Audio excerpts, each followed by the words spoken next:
hiriyoonni keenya magaalaa ani itti maaddeeffadhee isin tumsaa ture yeroo dhufanitti muummichi ministeeraa keenya Dr. Abiy Ahmed galatanatti kannatan.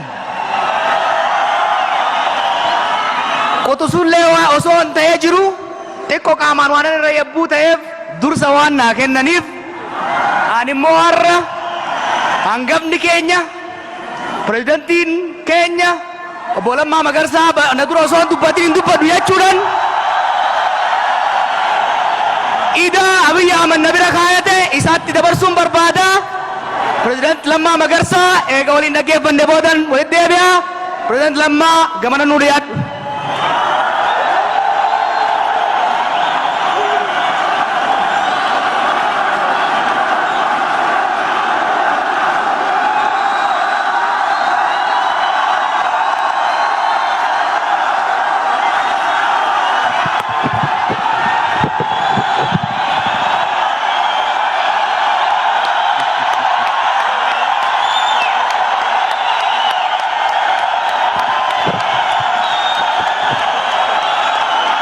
ulfaadha fayyaataa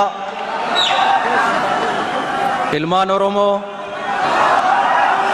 keessummoon xinnaa guddaan ayyaana seena qabeessa kanarratti argamtan hundi keessan baga gammaddan baga waliin gammanne isiniin jechuun barbaada.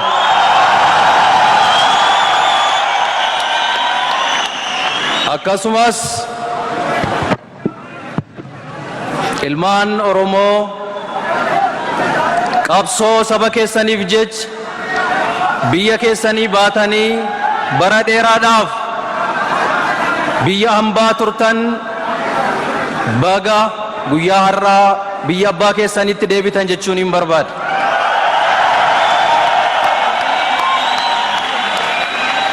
Akkasumas Jawar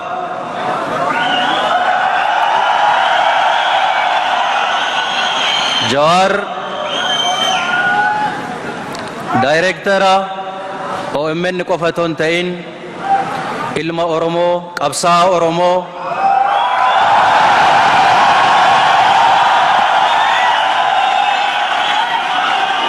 isin fuulduratti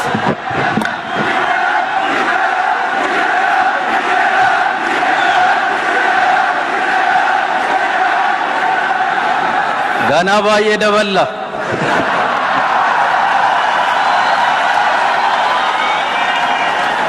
Jawar Mohammadiif hundaa ol hunda caalaa jaalala obbolummaa isaaf qabu isin fuulduratti ibsuufiin barbaada. Akkasumas OMN'n qabsaa'aa saba Oromooti, miidiyaa qofa miti. Kanaaf qabsoo saba Oromoo keessatti hirmaatee gumaacha guddaa taasisaa ture waan ta'eef kanarraan geenyu kana keessatti gumaacha inni taasiseef carraa kanaan galateeffachuun barbaada. Akkasumas raayyaa qabsoo Oromoo kan taatan qeerroon Oromoo qabsaa'onni Oromoo guutuun qabsoo saba keessaniif taasistanii barii har'aa kana arguu keenyaaf warri gumaachitan hundaa galata qabdu waan ta'eef ammas irra deebi'ee baga gammaddan baga gammanne jechuun barbaada. Oromiyaa Miidiyaa Neetwoork hojii guddaa hojjetaa turee jira. Har'a immoo injifannoo sabni keenya argate, ifa sabni keenya argate irruma caalaa ifni har'a argame kun akka hin dukkanoofne akka hin dhaamne gochuudhaaf saba keenya gara bilisummaa olaanaatti gara badhaadhinaatti geessuudhaaf miidiyaalee Oromiyaa fi miidiyaalee kaan waliin nutti ida'amee har'arraa eegalee qabsoo biyya keessaa nu waliin eegaluudhaaf nutti makamee jira waan ta'eef baga nagaan dhuftanii jechuun barbaada. Kanatti aansuudhaan gara fuula duraattis akkuma kaleessa waliin calqabne karaa waliin imaluu eegalle galmaan gahuudhaaf waliin akka hojjennu ammas abdii guddaa abdii guutuun qaba.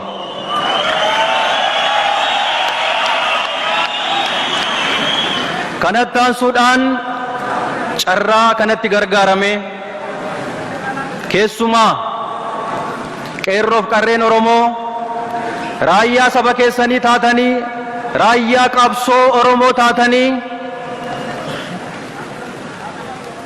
bilisummaa kanaan ifa kanaan barii kanaan akka qaqqabnu akki sabi keenya qaqqabu gumaacha guddaa taasisaa turtanii jirtu. Taasisaa turree jirra.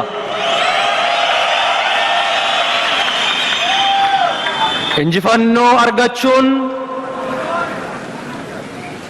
waan guddaa tokko. Sababiin isaas injifannoon kun bu'aan kun akka salphaatti kan dhufe tun ta'in wareegama qaalii lubbuu ilmaan Oromootiin kan dhufe waan ta'eef injifannoo argachuun olitti injifannoo bulfachuun injifannoo kunuunfachuun injifannoo gabbifachuun qabsoo guddaa gaafata. Kanaafiyyuu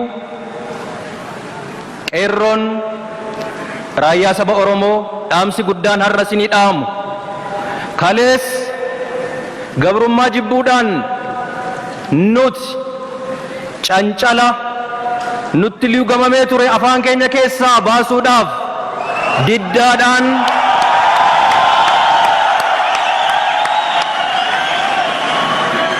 bara hamba kana keessatti mormii gaggeessaa turree jirra. Mormiidhaan deemaa dhufnee sadarkaa kanarra geenyee jirra. Mormiin keenyas firii bu'aa argamsiisee jira. Kun tooftaa qabsoo kaleessa qabannee deemne sadarkaa kanaan kan nu ga'e waan ta'eef kan dagatamu miti. Qabsoon dhalootaa dhalootatti darba itti fufa dhuman qabu waan ta'eef qabsoon immoo tooftaa fi mala adda addaa dhaamma sakamuutu irra jiraata waan ta'eef kalees mormiidhaan as geenye yoo ta'e illee mormiin keenya qabsoon mormii keenyaa bu'aa kan nu argamsiise yoo ta'e illee hammaan booda irraa eegallee qabsoon keenya kan ta'uu qabu mormii qofa otoo hin ta'in Oromiyaa ijaaruu, Oromiyaa guddisuu, Oromiyaa misoomsuun ergama keenya guddaa ta'utu irra jiraata. Kanaafiyyuu xobbeen Oromoo qeerroon Oromoo meeqa lubbuutti kafalanii jiru yeroo hunda isaa yaadanna. Itti dafqitanii itti dhamaatanii itti rakkannee jirra waan ta'eef akka duuba nu jalaa hin deebine qabannee qeerroon keenya qabsoo ittaanu qabsoo Oromiyaa ijaaruu fi biyya ijaaruu irratti xiyyeeffannee hojjechuun dirqama keenya isa guddaadha. Lammaffaa dhaamsi koonni lammaffaa mootummaan naannoo Oromiyaa fi dhaabni mootummaa kana hoogganu waggaa lamaan har'aa laftiif samiin nutti dukkanaa'ee Oromiyaan imimmaaniin Oromiyaan imimmaaniif dhiigaan yeroo faalamte sana keessatti abdii hin kutannu abdii qabna warra nutti dhihaa jiru otoo hin ta'in nuti warra nu bari'aa jiru jennee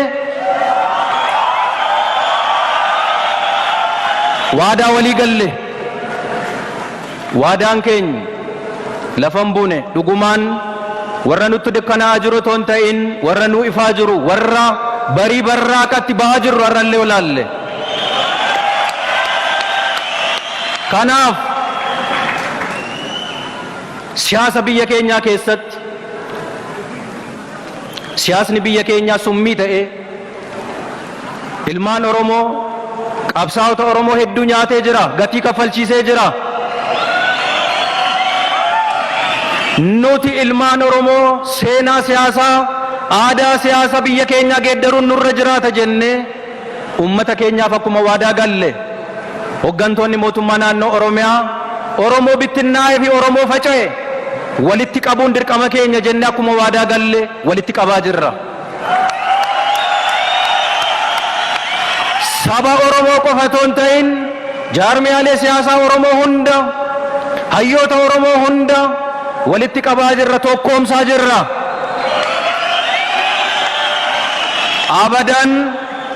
Abadan ammaan booda siyaasni ilmaan Oromoo gidduutti summii ta'ee nun nyaatu, walin nyaannu, walin balleessinu.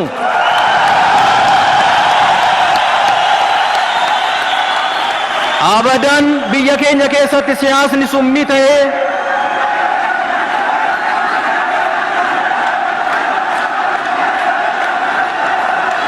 biyya keenya keessatti nuti qabsaa'onni ilmaan Oromoo qaroon har'a jirru siyaasa aadaadhaan hin gaggeessinu, siyaasa duubatti afaan gaggeessinu. Akka biyyoota ammayyoomanii nus ammayyoomne ammaan booda garaagarummaa keenya dandeenye siyaasa jibbiinsaa keessaa baanee tokko taanee wal gargaarree waliin hojjenna.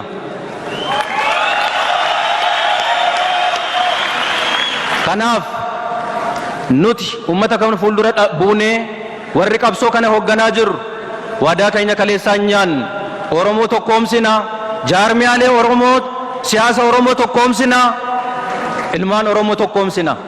Kanammoo dirqama kana gochuudhaaf dirqama lammummaa keenya hin baana jedhee tan abdadha. Kanatti aansuudhaan dhaamsin ani jaarmiyaalee siyaasa Oromoodhaaf dabarsuu barbaadu karaa fagoo deemne yeroo isin siman, karaa fagoo deemne yeroo isin amman, karaa fagoo deemne qe'ee keessanitti, biyya abbaa keessanitti galaati waliin hojjenne adda wal qoonnee bittinnoofne Oromiyaan gabaa daldala siyaasaa akka isheen taatuuf miti. Irruma caalaa tokko taanee Oromiyaa cimsuudhaaf, Oromummaa cimsuudhaaf, Oromoo cimsuudhaaf. Kanaaf jaarmiyaalee siyaasaa Oromoo hundi hangamuu yoo ta'e tokkoof tokko yoo ta'uu baannellee tokkummaa qabaachuun dirqama keenya. Sababiin isaas qabsoo saba Oromoo cimsuu irratti, qabsoo saba Oromoo aangeessuu irratti karaa tarsiimaa ta'een qabsoo saba Oromoo fulla'aa taasisuu irratti tokkoof tokko taanee hojjechuun dirqama keenya. Yoo kana ta'uu baate ummanni Oromoo miliyoona 40, miliyoona 50, Oromoo miliyoona 50 ta'uun Oromoo hoogganuudhaaf paartii siyaasaa 50 qabaachuun nurra hin jiraatu.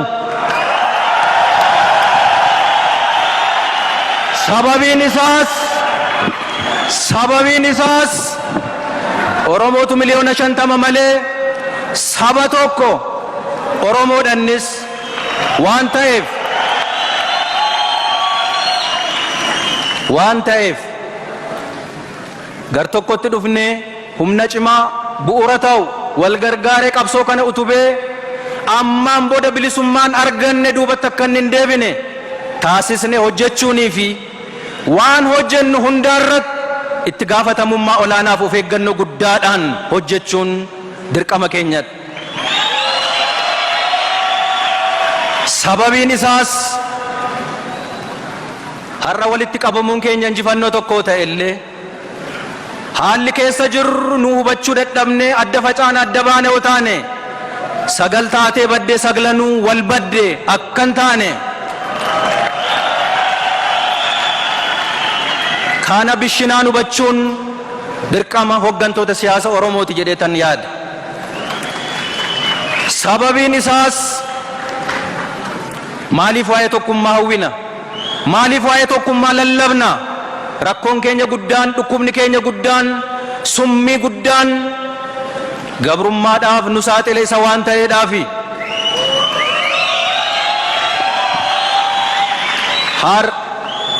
haqa dhugaa jirtu ilmaan Oromoo, qeerroon Oromoo waan nu hubachuu qabnu. Diinonni keenya halagaan kan nu dhahaa ture, kan nu waraanaa ture harka isaatiin miti, harka keenyaan deebisee numaan deebisee nu dhahaa ture.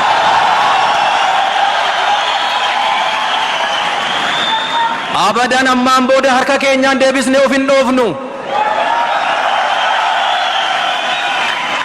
Kanaaf iyyuu ummanni keenya tokkoomee filannoo yaadaa qabaatee gara dimokiraasiitti cehee qabsoon keenya abbaa irrummaa diinagdee saba kanaaf fiduudhaaf waan ta'eef sun akka inni dhugoomuu danda'u gara sanatti cehuudhaaf hundi keenya wal gargaarree waliin hojjechuun murteessaadha, barbaachisaadha har'a nuuf. Kanaaf iyyuu kaleessa gamaa gamana dhaabbannee baay'ee wal faarsaa turree jirra, wal arrabsaa turree waan jedhen bareedu waan ta'eef.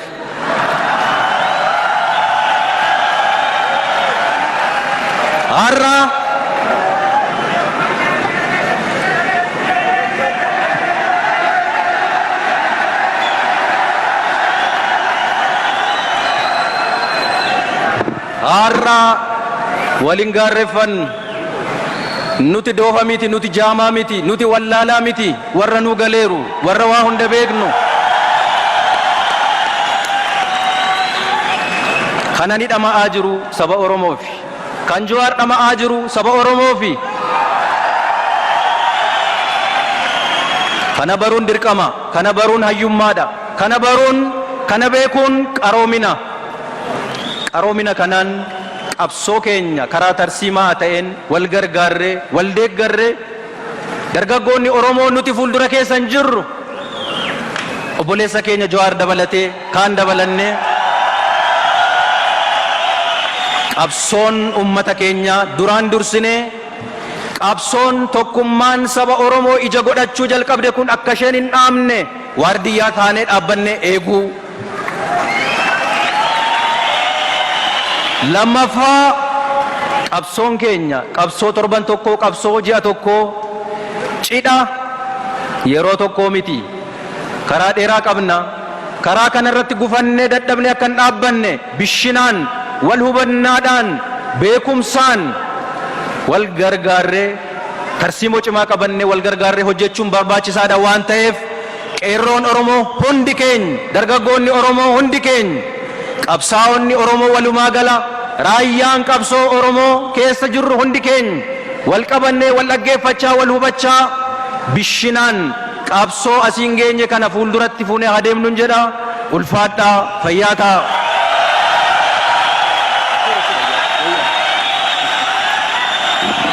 Hayyee kun jaala keeysan ka qabsooti. Kompiitaraan bara Oromoo First bitee OMN ittiin jaarree odeeffannoo keessa hunda ittiin dabarsaa turedha. Har'a waldaansoo san injifannoodhaan xumurree biyyattis waan galleef anis nama nagayaa ta'uu kiyya mirkaneessuu waan hin barbaaduuf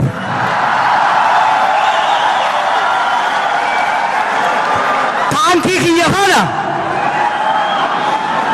akka mallattoo nagayaa obbolummaa fi oromummaatitti pirezidantii keenyatti dabarsee kan nun barbaada.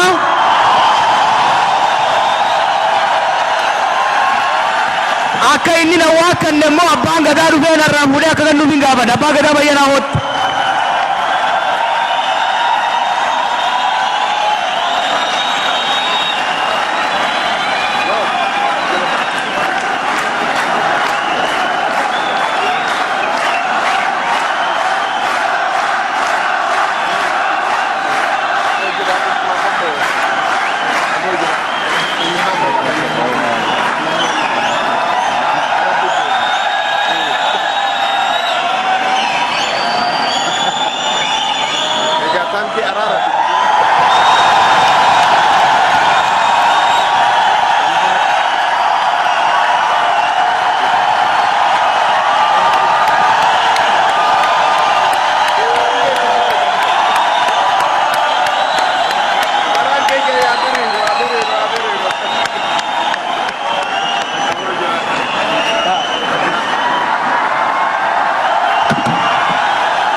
Mee amma akkami?